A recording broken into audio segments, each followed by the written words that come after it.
Hare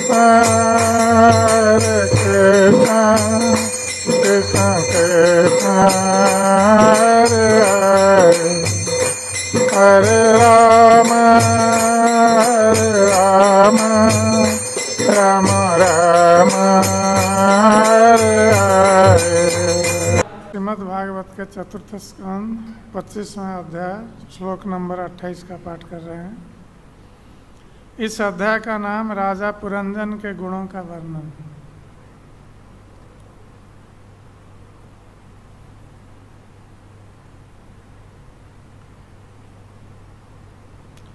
त्वं ह्रीर्भवान्यस्य थवा रमापतिं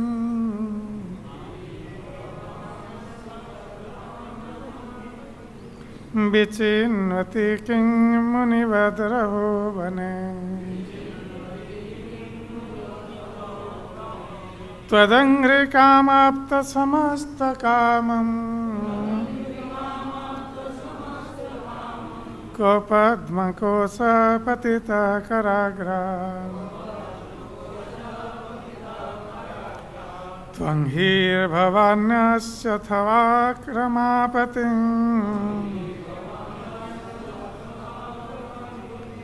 विचिन्वति किं मुनिवद्रहो वने त्वदङ्घ्रिकामाप्तसमस्तकामम् को पद्मकोशपतितः कराग्रात् त्वं ह्रीर्भवान्यस्य थवा रमापतिं विचिन्वति किं मुनिवद्रहो वने त्वदङ्घ्रिकामाप्तसमस्तकामम् को पद्मकोशपतितः कराग्रात्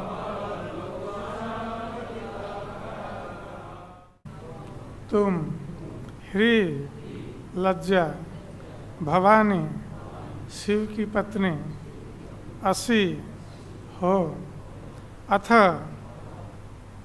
की वाक सरस्वती विद्या की देवी रमा लक्ष्मी पतिम पति के विचिन्वती विचार में मग्न खोज में रत किम क्या तुम हो मुनिवत मुनि के समान रह एकांत भाव में एकांत स्थान में बने वन में त्वत अंघ्रि तुम्हारे पांव काम इच्छुक आप्त प्राप्त समस्त सभी कामम इच्छित वस्तुएं क्व कहाँ हैं पद्मकोशः कमल पुष्प पतितः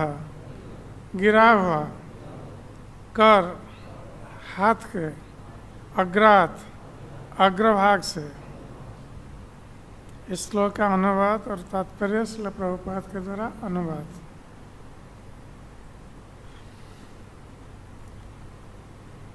तो पुरंजन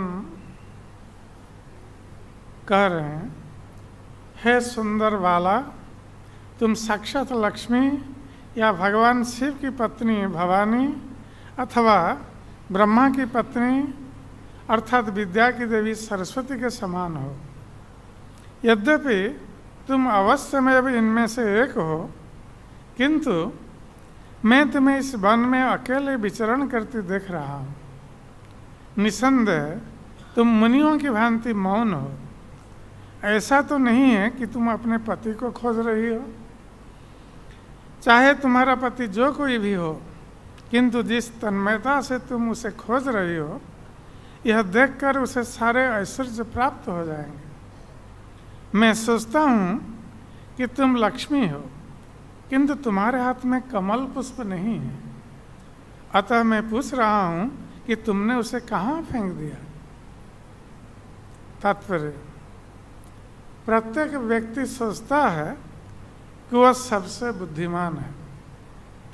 कभी वह अपनी बुद्धि को शिव की पत्नी उमा की पूजा में लगाता है, जिससे सुंदर स्त्री प्राप्त हो। कभी कभी कोई ब्रह्मा के समान विद्वान बनना चाहता है, तो वह अपनी बुद्धि को विद्या की देवी सरस्वती की पूजा में लगाता है। कभी कभी जब कोई विष्णु के समान ऐश्वर्यशाली बनना चाहता है, तो वह लक्ष्मी की पूजा करता है। इस श्लोक में पुरंजन नामक मोहग्रस्त जीव इतनी सारी जिज्ञासाएं करता है और यह नहीं समझ पाता कि वो अपनी बुद्धि किस तरह लगाए। बुद्धि का उपयोग भगवान की सेवा के लिए करना चाहिए। जब मनुष्य इस प्रकार अपनी बुद्धि लगाता है, तो ऐश्वर्य की देवी स्वतः अनुकूल हो जाती है। ऐश्वर्य की देवी लक्ष्मी जी कभी भी अपने पति विष्णु के बिना नहीं रहती। अतः जब कोई विष्णु को पूजता है, तो लक्ष्मी जी स्वतः अनुकूल हो जाती है। मनुष्य को रावण के समान अकेले लक्ष्मी की पूजा नहीं करनी चाहिए, क्योंकि वे दीर्घकाल तक बिना पति के नहीं रह सकते। इसलिए उनका एक नाम चंचला है। इस श्लोक से स्पष्ट है कि उस तरुणी से बात करने वाला पुरंजन हमारी बुद्धि का प्रतीक है। वो उस तरुणी की लज्जाशीलता की प्रशंसा ही नहीं करता, वरन उस लज्जा के कारण क्रमशः उसके प्रति और अधिक आकृष्ट होता जाता है। वह वास्तव में उसका पति बनना चाह रहा है। इसलिए वो पूछता है कि क्या वो भावी पति के विषय में सोच रही है, या कि वो विवाहित है। यह भोग इच्छा का उदाहरण है। जो ऐसी इच्छाओं से आकर्षित होता है, वो इस संसार में बंध जाता है, और जो आकर्षित नहीं होता, उसे मोक्ष प्राप्त होता है। राजा पुरंजन उस तरुणी की सुंदरता की प्रशंसा कर रहा था, मानो वह लक्ष्मी हो, किंतु साथ ही वह सतर्क था कि लक्ष्मी का भोग विष्णु के अतिरिक्त अन्य कोई नहीं कर सकता। चूंकि उसे संदेह था कि वह तरुणी लक्ष्मी है या नहीं, इसलिए वो पूछता है कि वह कमल क्यों नहीं धारण किए है। यह संसार भी लक्ष्मी के समान है, क्योंकि माया भगवान विष्णु के निर्देशानुसार कार्य करती है। जैसा कि भगवत गीता का कथन है, मयाध्यक्षेण प्रकृति श्रूयते सचराचरम। कोई भी जीव संसार का भोग नहीं कर सकता।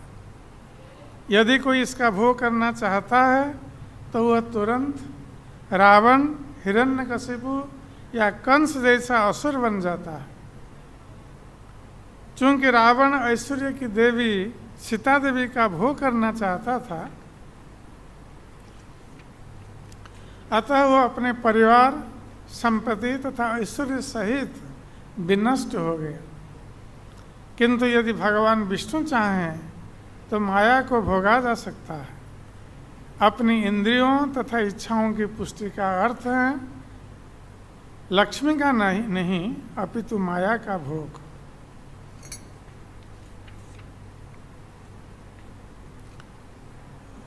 ओम ज्ञानतिमिरन्धस्य ज्ञानाञ्जनशलाकया चक्षुरुन्मिलितं येन तस्मै श्रीगुरवे नमः। श्रीचैतन्यमनोभीष्टं स्थापितं येन भूतले स्वयं रूप कदा मह्यं ददाति स्वपदान्तिकम्।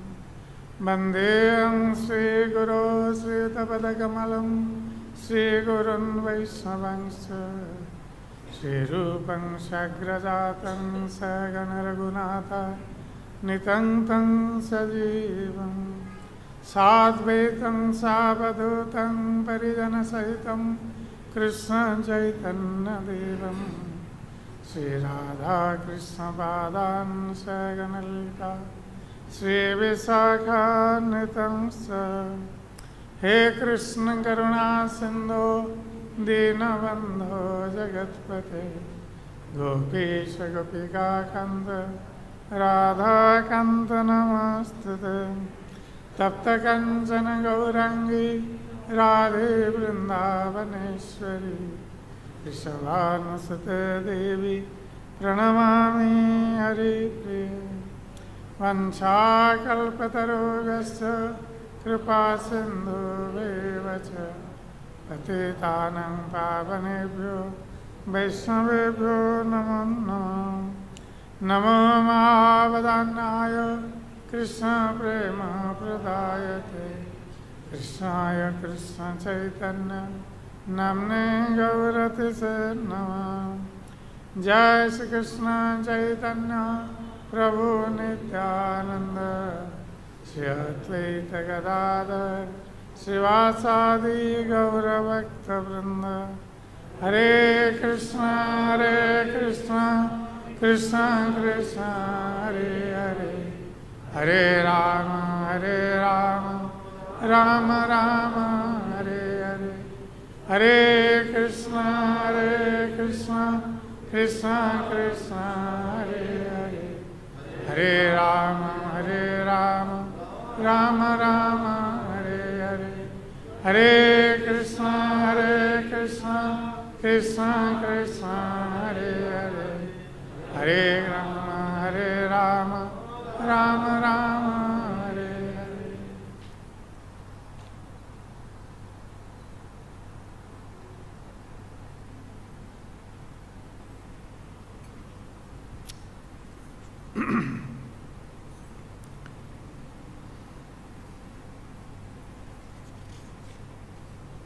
तंघ्री भवानी अस्य अथवा पाक रमापते विचिन्नति किंग मुनिवद रहो बने त्वदंग्रि कामाप्त समस्त कामम कोपद्म कोशः पतितः कराग्रात।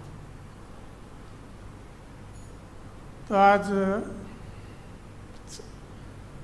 श्रीमद् भागवत के ऊपर हम थोड़े समय के लिए चर्चा करेंगे, क्योंकि आज श्री वृंदावन दास ठाकुर का भी आविर्भाव तिथि है, इसलिए उनके संबंध में भी थोड़ा बहुत चर्चा करना है। इसलिए भागवत के ऊपर थोड़ा समय और वृंदावन दास ठाकुर के संबंध में थोड़ा समय हम चर्चा करेंगे। तो श्रीमद् भागवत के इस श्लोक में पुरंजन जो जीवात्मा का प्रतीक है, जो मोहित हुआ है भोग बुद्धि के कारण, माया द्वारा मोहित होकर जंगल में अकेली भ्रमण करती हुई स्त्री से प्रश्न कर रहा है। तो इस श्लोक में हम देखते हैं कि किस प्रकार पुरंजन जो जीवात्मा है अपनी भोग बुद्धि के कारण किस प्रकार मायाग्रस्त हो जाता है। यहाँ पर जो स्त्री का वर्णन है, जो स्त्री अकेली वन में भ्रमण कर रही है और पति की खोज में है, वो स्त्री दूषित बुद्धि है, क्योंकि जीवात्मा की बुद्धि जब शुद्ध रहती है तो उस बुद्धि को वो भगवान की सेवा में लगाना चाहता है। किंतु जब उसकी बुद्धि दूषित हो जाती है भोग बुद्धि के कारण, तो जीवात्मा अपनी बुद्धि को, दूषित बुद्धि को माया की सेवा में लगाता है और इस प्रकार भौतिक संसार में वो बार बार जन्म ग्रहण करता है और संसार के दुख को भोग करता है। तो नारद मुनि महाराज प्राचीन वैशत को इस उपाख्यान के माध्यम से ये शिक्षा प्रदान कर रहे हैं कि किस प्रकार पुरंजन जीवात्मा मोहित हो रहा है भोग बुद्धि के कारण और अपनी दूषित बुद्धि को भोग में लगा रहा है। तो यहाँ पर पुरंजन जो वन में गया हुआ है तो जंगल में एक सुंदर स्त्री का दर्शन करता है। जो सुंदर स्त्री वन में भ्रमण कर रही है, यद्यपि उसके साथ उसकी रखवाली के लिए, जैसे पहले श्लोकों में वर्णन किया गया है कि कुछ अनुचर उसके साथ हैं, जिसके संबंध में पुरंजन प्रश्न कर चुका है पिछले श्लोकों में कि एक 5 फने विशिष्ट जो सर्प हैं उसकी रक्षा कर रहा है, जो प्राणवायु हैं, 5 प्राणवायु हैं, और उनकी जो इंद्रियां हैं 10 इंद्रियां, ये उसके साथ साथ हैं। और इंद्रियों की ये 10 जो अनुचर हैं उनकी अनेक स्त्रियां हैं, अर्थात अनंत कामनाएं हैं। तो भौतिक संसार में जीव किस प्रकार मोहग्रस्त हो रहा है, ये उसका उदाहरण है कि जीव अपनी बुद्धि को श्रेष्ठ मानता है और सोचता है कि वो जो कुछ सोच रहा है और कर रहा है ठीक ही कर रहा है, क्योंकि इंद्रिय भोग की कामना इतनी बलवती है कि चाहे व्यक्ति गलत रास्ता में जाए फिर भी वो सोचेगा कि वो ठीक कर रहा है। तो यहाँ पर हम देखते हैं कि पुरंजन स्त्री से मोहित हुआ है। जो सुंदर स्त्री से मोहित होना स्वाभाविक है,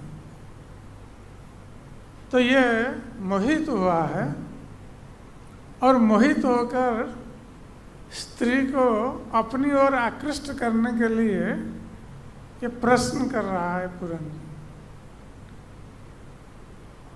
स्त्री से इस श्लोक में प्रश्न कर रहा है कि त्वं ह्री, क्या तुम लज्जा की मूर्तिमंत प्रतीक हो? ह्री अर्थात लज्जा। तो लज्जा स्त्री का भूषण है और इस लज्जा, जिस स्त्री में लज्जा होती है वो स्त्री दूसरों के लिए आकर्षक बनती है। इसलिए पुरंजन आकृष्ट हुआ है स्त्री के प्रति, क्योंकि इसमें लज्जा का भाव है। इसलिए पुरंजन कह रहा है कि तुम लज्जा के मूर्तिमंत स्वरूप हो। और भवानी यस्य अस्य अथ अथवा तुम भवानी हो। भवानी अर्थात भव, शिव की पत्नी। तो शिव की पत्नी भवानी वो बहुत सुंदर है, जो दुर्गा देवी है। तो ये उमा देवी बहुत सुंदर है, इसलिए जो लोग सुंदर स्त्री की कामना करते हैं ये उमा देवी की पूजा करते हैं, उनके समान सुंदर स्त्री को प्राप्त होने के लिए।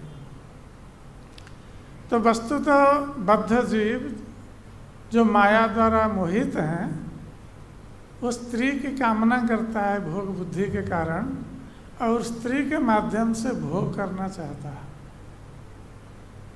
तो इसलिए बद्ध जीव इस प्रकार स्त्री की कामना करता है जो सुंदर हो। ये स्वाभाविक है।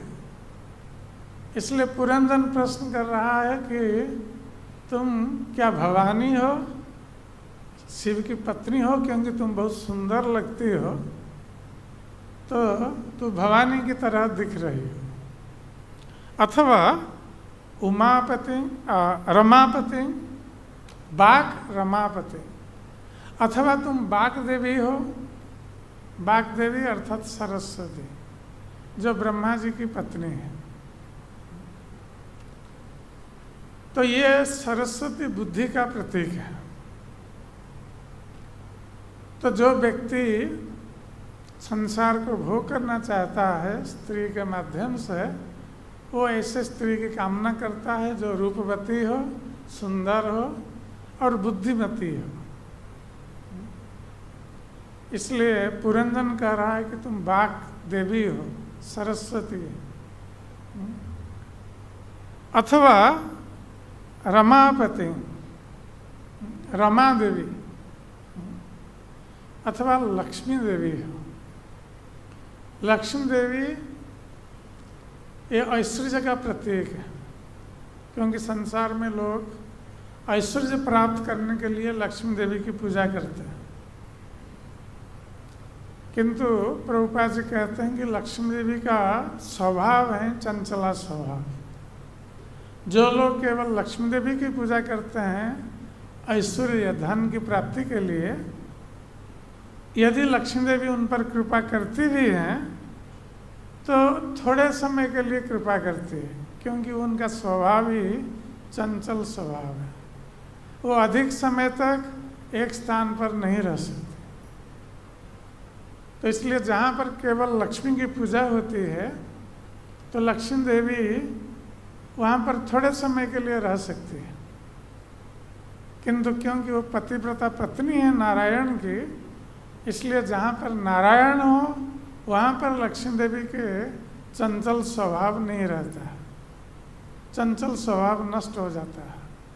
नारायण के साथ जब लक्ष्मी देवी हैं उस समय वो अचंचला हो जाती है, उनका चंचल स्वभाव दूर हो जाता है। अर्थात जहाँ न भगवान नारायण है वहाँ लक्ष्मी स्थिर होकर रहती है, क्योंकि वो उनकी पतिव्रता पत्नी है। इसलिए यदि किसी को ऐश्वर्य की कामना है तो प्रभुपाद जी कहते हैं कि वो केवल लक्ष्मी की पूजा न करके वो नारायण के साथ नारायण की पूजा करें, जिससे लक्ष्मी देवी वहाँ अवश्य उपस्थित होंगी। जहाँ नारायण है हम लक्ष्मी की पूजा नहीं भी करेंगे फिर भी लक्ष्मी देवी वहाँ उपस्थित होंगी। जिस प्रकार जब भगवान श्री कृष्ण ब्रजभूमि में आविर्भूत हुए तो ये ब्रजभूमि लक्ष्मी देवी का निवास स्थान बन गया। ततः आरभ्य नंदस्य ब्रज सर्व समृद्धि हरेर निवासात्म गुणे रमा क्रीडंग अभून। तो सुखदेव गोस्वामी महाराज परीक्षित से कह रहे हैं कि हे राजन, जब से भगवान कृष्ण का आविर्भाव हुआ इस ब्रजभूमि में, वहाँ से आरंभ करके भगवान के आविर्भाव दिन से आरंभ करके तत आरभ्य नंदस्य ब्रज सर्व समृद्धिमान, ब्रजभूमि सारी समृद्धि से युक्त हो गया। कैसे युक्त हुआ? क्योंकि हरेर निवासात्म गुणे रमा क्रीडन अभून, क्योंकि भगवान हरि इस ब्रजभूमि में निवास कर रहे थे, इसलिए यह ब्रजभूमि रमा देवी की क्रीड़ा भूमि बन गई। अर्थात लक्ष्मी देवी यहाँ नित्य निवास करने लगी ब्रजभूमि। तो उसी प्रकार जो व्यक्ति भगवान नारायण की पूजा करता है, कृष्ण की पूजा करता है, अपने आप वहाँ लक्ष्मी देवी उपस्थित रहती है और वो व्यक्ति ऐश्वर्य संपन्न हो सकता है, धन संपत्ति को प्राप्त कर सकता है भगवान कृष्ण की कृपा से। तो यहाँ पर पुरंजन कहता है कि तुम क्या लक्ष्मी देवी हो? क्योंकि हर व्यक्ति यही चाहता है कि उसकी पत्नी समृद्धि का प्रतीक हो, स्त्री में लक्ष्मी देवी का, जो स्त्री पतिव्रता होती है उसमें लक्ष्मी देवी के गुण आ जाते हैं पतिव्रता स्त्री में। और वो पतिव्रता स्त्री स्वामी के लिए, पति के लिए समृद्धि प्रदायिनी होती है। इसलिए शास्त्रों में बताया गया है, ब्रह्म वैवर्त पुराण में, जस्य पतिव्रता जस्य पत्नी सा च मुक्त सुखी। जिसकी पत्नी पतिव्रता हो, अर्थात पति का अनुगमन करती हो, पति की इच्छा के विरुद्ध कोई कार्य ना करती हो, तो ऐसे जिसकी पत्नी है साचा मुक्त, वो व्यक्ति संसार बंधन से मुक्त हो सकता है, शुचि और पवित्र हो सकता है और सुखी हो सकता है संसार। साचा मुक्त शुचि सुखी। जीवन मृत असुच दुखी दुशीला पतिरेव च। किंतु जिस पुरुष की पत्नी दुशीला है, अर्थात जिसका स्वभाव अच्छा नहीं है, दुशीला, दुस्वभाव, अच्छा स्वभाव नहीं है, तो ऐसे जो दुशीला स्वभाव वाली स्त्री हैं, जैसे शास्त्र में बताया गया है कि व्याधि ज्वाला विशद ज्वालान बरंग पुंसा बरानन। शिवजी पार्वती जिसे कह रहे हैं कि हे सुंदर मुख वाली पार्वती, व्याधि ज्वाला, व्यक्ति व्याधि की ज्वाला को सहन कर सकता है, ये अधिक श्रेयस्कर है व्याधि ज्वाला को सहन करना, अथवा विषद ज्वाला, विष पीने से जो कष्ट होता है वो वरन सहन करना श्रेयस्कर है, या व्याधि के कष्ट को सहन करना श्रेयस्कर है। दुष्ट स्त्रीणां मुख ज्वाला, किंतु दुष्ट स्त्री का मुख ज्वाला, कठोर वचन, उसको सहन करना संभव नहीं है। मरणाद अतिरिच्यते, ये मृत्यु से भी अधिक है। दुष्ट स्त्री का मुख ज्वाला है, कठोर वचन। तो इसलिए कहा गया है कि जिसकी पत्नी दुशीला स्वभाव वाली है वो जीवन मृत, वो जीवित होते हुए भी मृत के समान है, वो मरा हुआ है। और अशुचि दुखी, और अशुचिकर, अपवित्र और सदा सर्वदा दुखी रहता है वो व्यक्ति। तो ये भौतिक संसार है। इसलिए शास्त्रों में बताया गया है कि जिस प्रकार, जिसका इस प्रकार की पत्नी है उसको गृह त्याग कर देना चाहिए। अरण्यं तेन गंतव्यम। तो ऐसे व्यक्ति का अरण्य में जाना उचित है, क्योंकि महारण्यं गृहात् परम, कि महारण्य, महान वन, वो घर से भी श्रेष्ठ है। ऐसे घर में, इस घर में इस प्रकार दुष्टा पत्नी है तो उससे वन अधिक श्रेयस्कर है। तो यहाँ पर पुरंजन वो चाहता है कि, वो कहता है कि तुम क्या लक्ष्मी देवी हो, तो साम्राज्य ऐश्वर्य की देवी हो। तो हर पुरुष की यही कामना होती है कि उसकी स्त्री पतिव्रता हो, जिससे घर धन संपत्ति में पूर्ण हो और वो सुखपूर्वक जीवन निर्वाह कर सके। विचिन्नति किंग मुनिवद रहो बने। तो जब पुरंजन इस प्रकार संबोधन कर रहा है स्त्री को, पुनः प्रश्न करता है कि तुम एकांत में इस निर्जन वन में विचरण कर रही हो और विचिन्नति कुछ चिंता करते हुए ध्यान मग्न होकर, तो एक स्त्री, सुंदर स्त्री जो बुद्धिमती है और शुभ लक्षण वाली है, शुभ स्वभाव वाली है, तो वन में अकेली विचरण कर रही है। तो पुरंदर कहता है कि इसका कारण तो एक ही हो सकता है। कि क्या कारण है? विचिन्नति किंग मुनिरद अहोवने, रहोवने। तो एकांत में मुनिवद, मुनि के समान तुम विचरण कर रही हो। जिस प्रकार मुनिजन वन में मौन व्रत धारण करते हैं, तो किससे कुछ नहीं कहते हैं, भगवान के चिंतन में समय व्यतीत करते हैं। तो ये स्त्री वन में, निर्जन वन में भ्रमण कर रही है। तो पुरंदर कह रहा है कि तो मुनि के समान, तो निर्जन वन में मौन व्रत धारण करते हुए, कुछ चिंता करते हुए तुम विचरण कर रही हो। तो इसका कारण तो एक ही हो सकता है कि तुम अपने पति की खोज कर रही हो। यदि तुम भवानी हो तो तुम शिव की खोज कर रहे हो, या तुम यदि बाग देवी हो, सरस्वती हो, तुम ब्रह्मा की खोज कर रही हो अपने पति, या तुम यदि रमा अर्थात लक्ष्मी देवी हो तो तुम भगवान नारायण की खोज कर रही हो।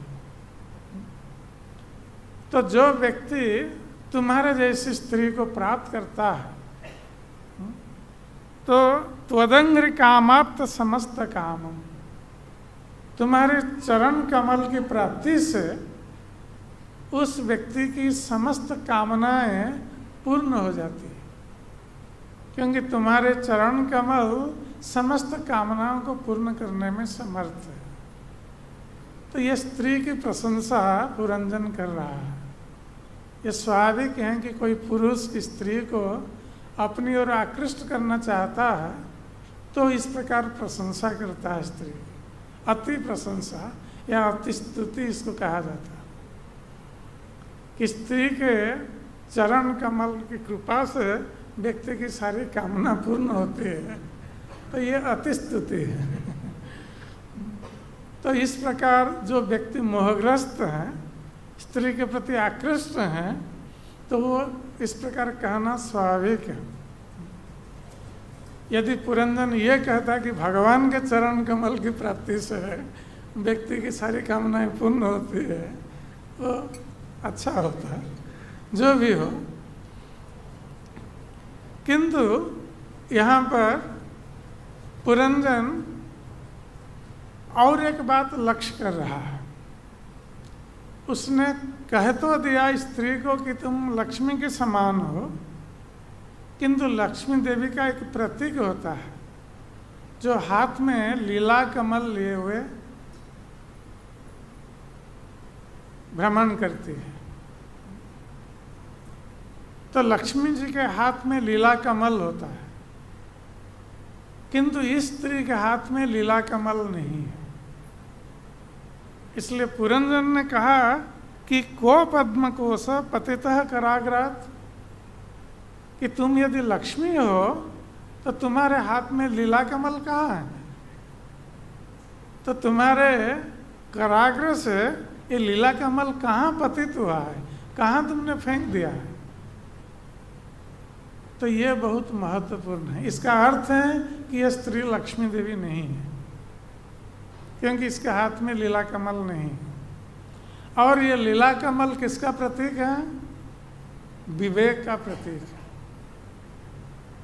तो ये स्त्री बुद्धि का प्रतीक है, दूषित बुद्धि का प्रतीक। और लीला कमल जो स्त्री के हाथ में नहीं है, ये विवेक का प्रतीक है। इसका अर्थ क्या हुआ कि जो व्यक्ति संसार को भोग करने के लिए मोहग्रस्त होता है, इंद्रिय भोग करने के प्रति आकृष्ट होता है, उसकी बुद्धि दूषित हो जाती है। वो दूषित बुद्धि का संग करता है, अर्थात स्त्री का संग करता है, जो दूषित बुद्धि का प्रतीक है। और जब व्यक्ति दूषित बुद्धि का संग करता है इंद्रिय भोग के लिए, तो उस समय उसका हिताहित ज्ञान नष्ट हो जाता है, क्योंकि दूषित बुद्धि में व्यक्ति अपने लिए क्या हित हैं क्या अहित हैं इसको सोच नहीं पाता। इसका अर्थ है कि उसकी विवेक बुद्धि, विवेक नष्ट हो जाता है। विवेक का अर्थ है कि हित अहित के बारे में विचार करना। तो ये विवेक नष्ट हो जाता है दूषित बुद्धि के कारण। इसलिए व्यक्ति इंद्रिय भोग के लिए कोई भी पापाचार कर सकता है। कभी कभी देखा जाता है संसार में कि व्यक्ति इंद्रिय भोग में इतना अंधा बन जाता है कि इंद्रिय भोग के लिए वो कुछ भी कर सकता है। यहाँ तक कि देखा गया है कि भाई बहन के साथ भी इंद्रिय भोग कर रहा है, पिता बेटे के साथ भी कर रहा है इस कलयुग में। ये सब विवेक शक्ति रहित है इंद्रिय भोग के कारण। तो ये विवेक नष्ट होना ये स्वाभाविक है। जो व्यक्ति इंद्रिय भोग करना चाहता है उसकी बुद्धि दूषित होती है और वह विवेक को खो बैठता है, और इस प्रकार वो जन्म मृत्यु के संसार में पतित होकर बार बार इस संसार में जन्म मृत्यु जरा व्याधि रूपक दुख या कष्ट को भोग करता है, और धीरे धीरे वो नीचे से नीच योनि में चला जाता है। यही उसका परिणाम है। किंतु यदि व्यक्ति अपनी बुद्धि को दूषित ना होने दे और इस बुद्धि को भगवान की सेवा में लगाए, तो व्यक्ति भगवान की सेवा में अपनी बुद्धि को लगाकर इस संसार से सदा के लिए मुक्त हो सकता है, और उसका जीवन, मनुष्य जीवन संसार में सफल हो सकता है। यही वस्तुतः जीवन का उद्देश्य है। इंद्रिय भोग करना यह जीवन का लक्ष्य नहीं है, क्योंकि इंद्रिय भोग हर योनि में प्राप्त है। हर योनि में हम इंद्रिय भोग करते आए हैं, किंतु अभी तक भी हम संतुष्ट नहीं हुए। तो इस मनुष्य दुर्लभ मनुष्य जन्म प्राप्त होकर पुनः इसको इंद्रिय भोग में लगाना ये बुद्धिमान का कार्य नहीं। यद्यपि यह मनुष्य योनि अध्रुव है, अर्थद है, अर्थपूर्ण है, तो इस मनुष्य योनि को इंद्रिय भोग में ना लगाकर इसको भगवान की सेवा में लगाना चाहिए, जिससे कि हम इस भौतिक संसार के दुखों से सदा के लिए मुक्त हो सकते हैं।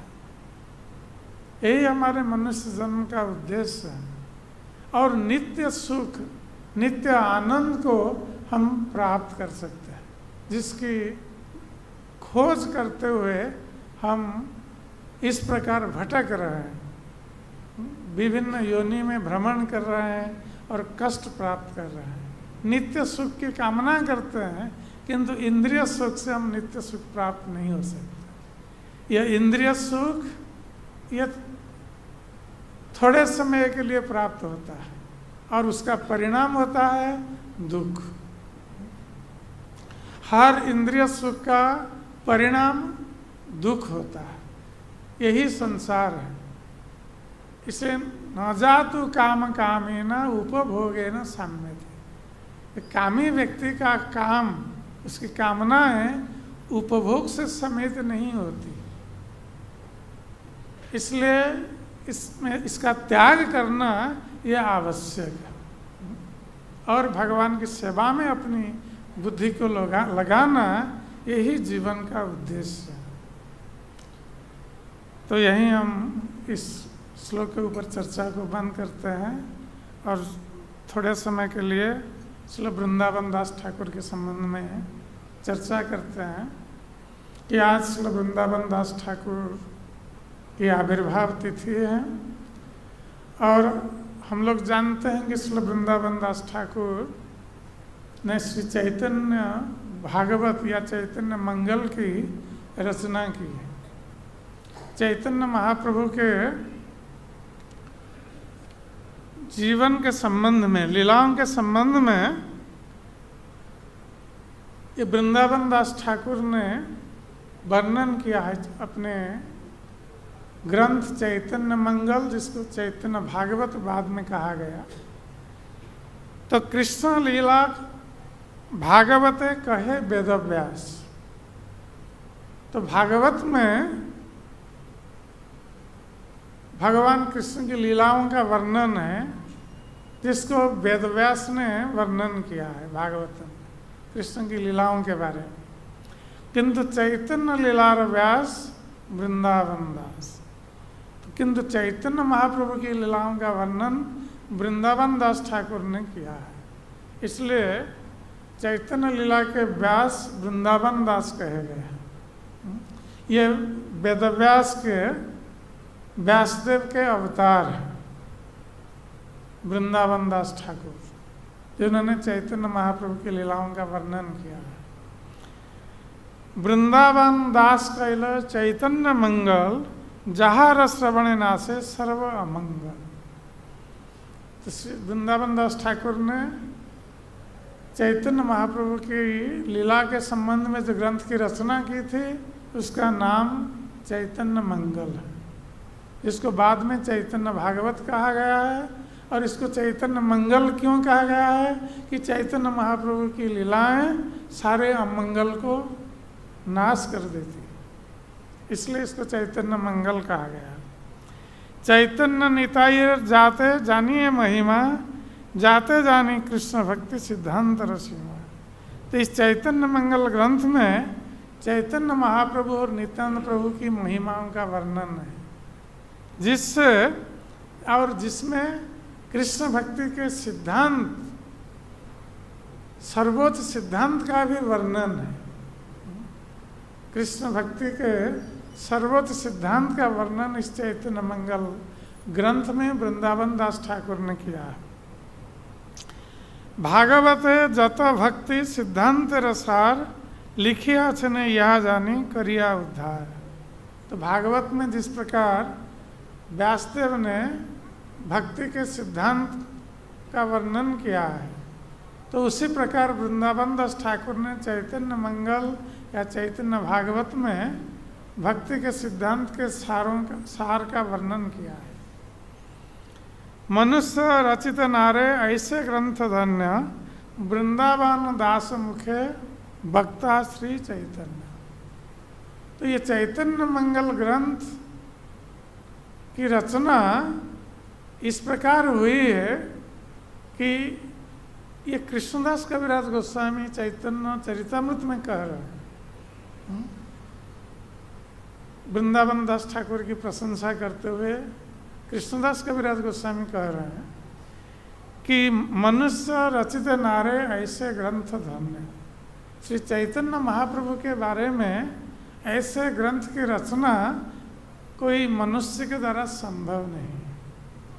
साधारण मनुष्य ऐसे ग्रंथ की रचना नहीं कर सकता। तो वृंदावन दास ठाकुर ने इस ग्रंथ की रचना कैसे की है?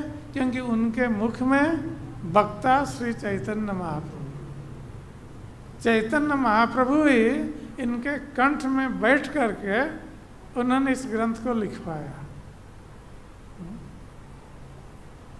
ये कृष्णदास कविराज गोस्वामी कह रहे हैं वृंदावन दास ठाकुर के संबंध में। वृंदावन दास पदे कोटि नमस्कार, ऐसे ग्रंथ करीते हैं तारिलो संसार। इसलिए कृष्णदास कविराज गोस्वामी कहते हैं कि मैं वृंदावन दास ठाकुर के चरणों में कोटि कोटि बार नमस्कार करता हूँ, दंडवत प्रणाम करता हूँ, क्योंकि इन्होंने ऐसे ग्रंथ की रचना करते हुए सारे संसार का उद्धार किया है, चैतन्य महाप्रभु की लीलाओं को सारे संसार में प्रचारित किया है। तो ऐसे जो वृंदावन दास ठाकुर हैं, तो इनकी माता का नाम था नारायणी देवी। वृंदावन दास ठाकुर ने अपनी माता के संबंध में चैतन्य भागवत में वर्णन किया है। उन्होंने पिता के संबंध में कुछ नहीं कहा है, इसलिए ऐसा बताया गया है कि वृंदावन दास ठाकुर जब गर्भ में थे, उनके पिताजी का देहांत हो गया था और उनकी माता नारायणी देवी ये बहुत कष्ट में थी। ये संसार में भरण पोषण के लिए ये दूसरे गृह में काम करती थी नारायणी देवी। तो बताया गया है कि वासुदेव दत्त उनके घर में नारायणी देवी काम करती थी, जो कुछ भी प्राप्त करती थी उससे वो संसार चलाती थी। तो जब तक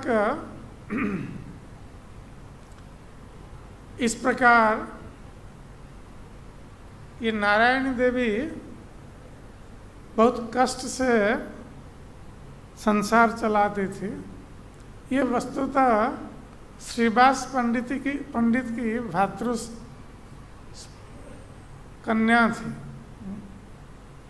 श्रीवास पंडित ये 4 भाई थे, श्रीवास पंडित, श्रीपति पंडित, श्रीराम पंडित और श्रीनिधि पंडित।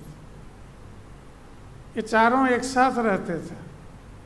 पहले वो श्रीहट्ट जिला जो बांग्लादेश में अभी है वहीं निवास करते थे और गंगा नदी के तट पर निवास करने के लिए वो श्रीहट्ट से चले आए थे मायापुर।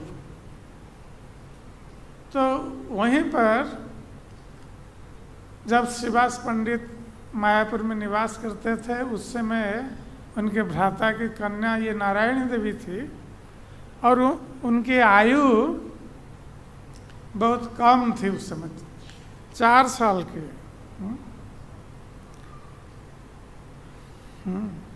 तो उस समय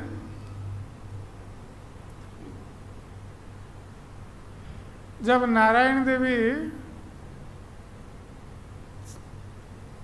4 साल की थी, तो उस समय चैतन्य महाप्रभु श्रीवास पंडित के घर पर वो नित्य कीर्तन करने के लिए आते थे भक्तों के संग, और वहाँ पर रुद्धद्वार कीर्तन होता था। तो श्रीवास पंडित के घर का दरवाज़ा बंद कर दिया जाता था कि बाहर के लोग जैसे भीतर नहीं आ सकते, और चैतन्य महाप्रभु अपने भक्तों को लेकर नृत्य और कीर्तन करते थे।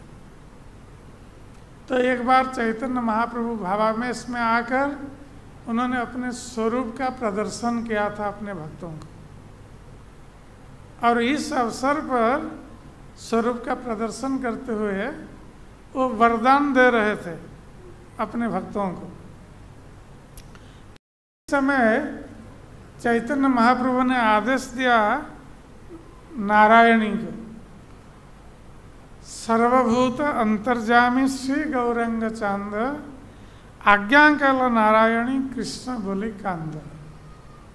तो उस समय श्री चैतन्य महाप्रभु जो सर्वभूत अंतर्यामी है, तो सभी के हृदय को जानते हैं, सभी के हृदय में अंतर्यामी के रूप में बैठे हुए हैं। तो उन्होंने आदेश दिया नारायण को कि नारायण तुम कृष्ण बोलकर क्रंदन करो। तो कृष्ण बोलकर क्रंदन करना ये इतना सरल नहीं है। हम लोग कितने सालों से भगवान कृष्ण का नाम ले रहे हैं, किंतु हमारी आंखों से आंसू नहीं निकल रहे हैं, क्योंकि हमारा हृदय बहुत कठिन है। हमारा हृदय अभी तक द्रवीभूत नहीं हुआ है। क्योंकि हृदय में अभी भी भोग की कामनाएं बलवती है। तो जब श्री चैतन्य महाप्रभु ने आदेश दिया 4 वर्ष की बालिका को कि नारायणी तुम कृष्ण कहकर रोदन करो, क्रंदन करो, तो नारायण ने क्या किया? हा कृष्ण बोलिया मात्र पड़िल भूमि था। तो तुरंत नारायण ने हा कृष्ण कहकर वो क्रंदन करती हुई भूमि में अचेतन होकर गिर पड़ी। तुरंत हा कृष्ण कहते ही उनमें कृष्ण प्रेम का उदय हो गया। नारायण, ये चैतन्य महाप्रभु की कृपा कि जैसे ही नारायण ने कृष्ण कहा उनके हृदय में कृष्ण प्रेम संचारित हो गया, हृदय द्रवीभूत हो गए। वो हा कृष्ण कहकर वो नीचे रोती हुई गिर पड़ी। अंग वही पड़े धारा पृथ्वी तले, और उनके नेत्रों से आंसू बह रहे हैं, और इतने आंसू बह रहे हैं कि सारे अंग भीगते हुए नीचे भूमि पर भूमि भीग रहा है आंसू से। परिपूर्ण हैल स्थल नयने रजले। तो इस प्रकार वो स्थान नारायण के नेत्रों के आंसू से भर गए थे।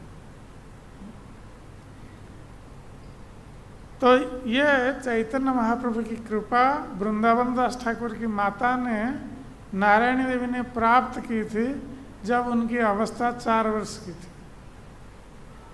ये विशेष कृपा नारायणी देवी प्राप्त हुई थी। और केवल इतना ही नहीं, भोजनेर अवशेष जतेक आछिल नारायणी पुण्यवती ताहा से पाइल। चैतन्य महाप्रभु जब भोजन करते थे शिवास पंडित के घर पर, तो जो भी अवशेष भोजन का अवशिष्ट रह जाता था प्रसाद, चैतन्य महाप्रभु कहते थे कि इसको नारायणी को दो। नारायण के ऊपर इतनी कृपा थी चैतन्य महाप्रभु, क्योंकि चैतन्य महाप्रभु जानते थे आगे चलकर ये वृंदावन दास ठाकुर की माता बनेगी, जो वृंदावन दास ठाकुर उनके चरित्र की रचना करेंगे।